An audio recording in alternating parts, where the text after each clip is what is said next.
Like and subscribe right now, or this will be in your bed tonight. This wasn't really torture in the sense that it wasn't deliberate, but what I felt was absolutely torturous. I got kicked in the face one night after I looked out my back window to find someone trying to break into my car. I walked out and confronted dude, only to find out it was one of my best friends growing up. I asked him what he was doing, and he swung at me. I wasn't going to ask questions at that point, so after I got punched on the side of my head and my ear hurt like hell, so I stuck him with one right to the chin and his legs gave out. I got on top of him and pulled out my cell phone to call the police. His friend, who I hadn't seen at this point, ran up and kicked me in the face, breaking my jaw in 3 places. That's the story leading into the torture. I wake up a half hour to 45 minutes later and stagger inside, hoping my jaw is just dislocated. I lived very close to the hospital at the time, so I walk over to the ER.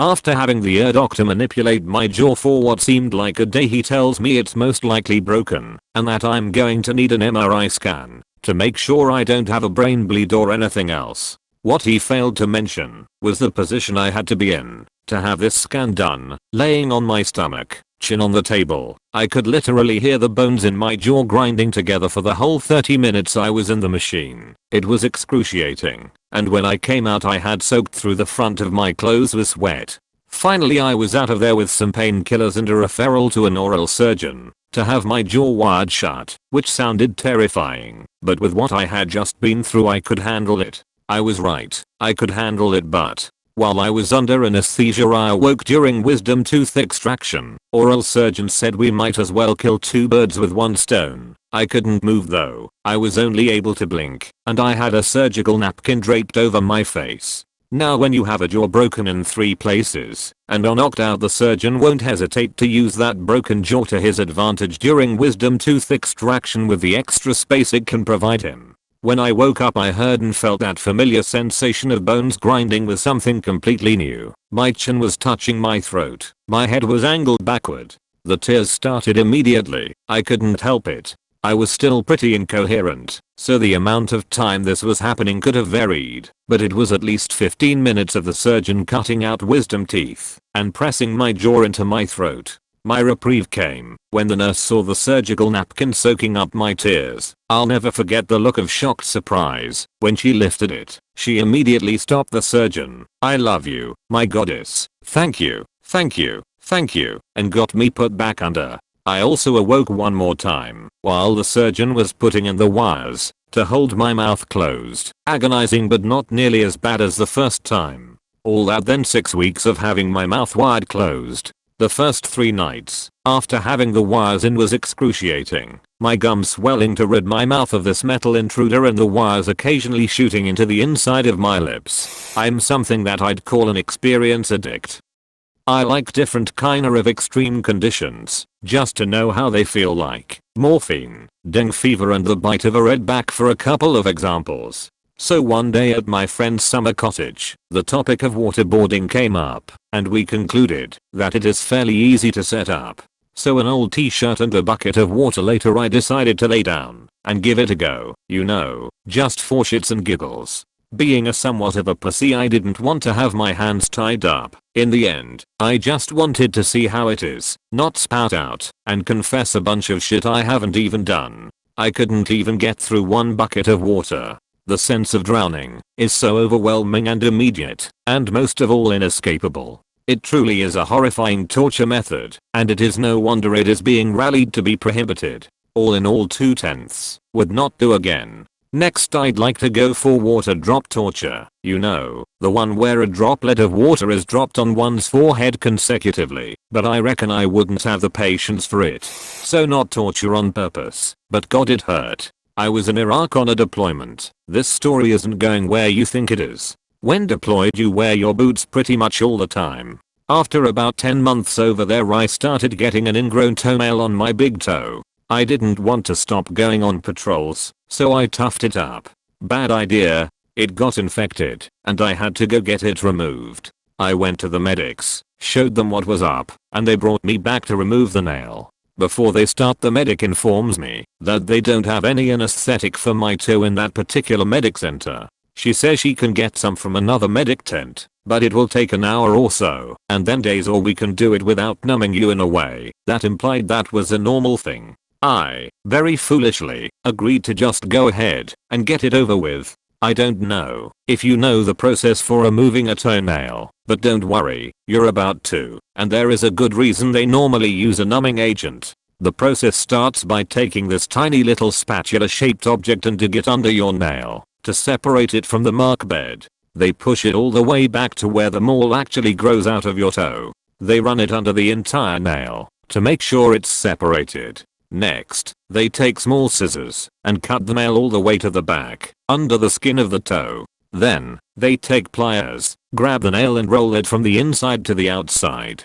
While it's rolling, it is tearing the nail from the cuticle where it grows. After they roll it all the way, they tear it out. Then they do that again with the other half of the nail. If that wasn't enough, I have really thick nails and the medic that was removing my nail wasn't strong enough to get it out. So she was just pulling on it for a while and eventually had to get someone else to pull it out for her. Felt the entire thing. Nail removal is actually a form of torture and I fucking understand why. Hurt like a bitch. My dad would hit us. We would run. He would chase us, drag me by the hair to the shower, then hit us, turn on the cold shower, and yell at us. Hit us more, until we were frozen and crying silently. Once in a while he would tell us to go get him a belt, or to kneel, and pull our panta down to be hit. If we didn't, it might be worse. Once we hit his belts. He screamed at my sibling to get him one, so he could hit me. They said no, or that they didn't know where it was. He said he would hit them too once he found it. So I told them to go get it, and they listened, though they said no at first. I didn't want them hurt too. He hit all of us anyway. Hard. They would lock my sister in the cold garage at night when she was only a kid who hated the dark. I would open that door at night and sit with her, or let her into my bed till it was time to put her back so no one might notice. She was tiny enough to curl up on top of the dryer and sleep when I couldn't help her get out. Fucking made me so mad. It took ages to stand up to our parents. When he is old, he goes, is a crappy nursery home where people can wonder why no one visits. When he dies alone, he doesn't know, but I would send him back to his country to die if I could.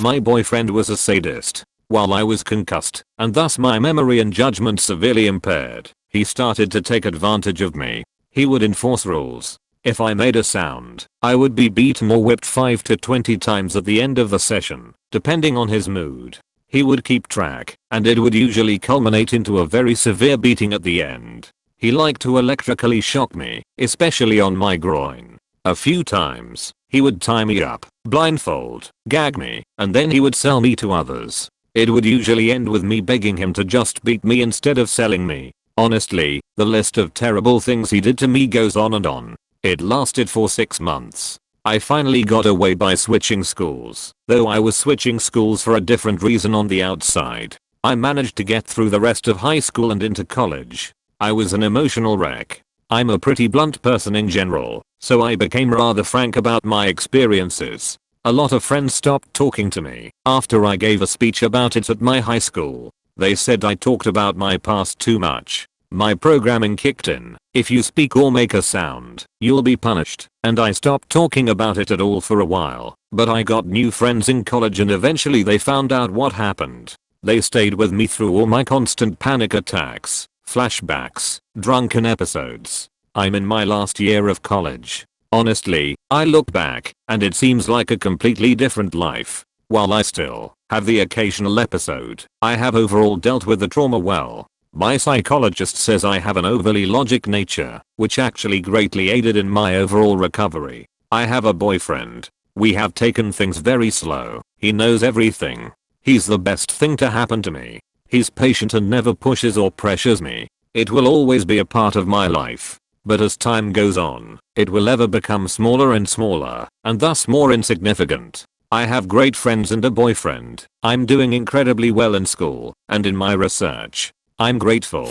In 2008 I was 19 and homeless. I managed to get a room with a 40-something guy I barely knew that was a convicted felon. Then I found out why. I slept on a bed in his basement 2 days. Then I woke up one morning to discover I was tied to the furnace. Managed to untie myself, But when I went upstairs to leave, I was beaten and cuffed on the basement. Turns out the guy was an alcoholic and a sex offender who kept firearms illegally. He would beat me, torture me, and force me to constantly buy cheap liquor from a nearby store, from which he was banned, while he waited outside, armed. He tried to get me to convince kids from a nearby elementary school to get in his car, which I intentionally failed at and accepted the inevitable beating for. This went on for a week. I managed to get away. Immediately went to the local police station and told the whole story.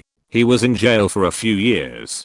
He's out and I'm worried, not for my sake but for others. I was young, like between 6 to 10. It spanned a few years. Now some would argue this is just abuse, but it felt to me, both then and now looking back, like it went beyond that. Punishments for the smallest thing often involved hours of physical exertion. My stepfather would make me do things like hold my hands out, palm up, arms extended like a T, and then he would put encyclopedias in my hands, and I had to hold them for hours. I still have massive shoulders, so I have that going for me, which is nice. Other punishments included standing on my head in the corner, no hands.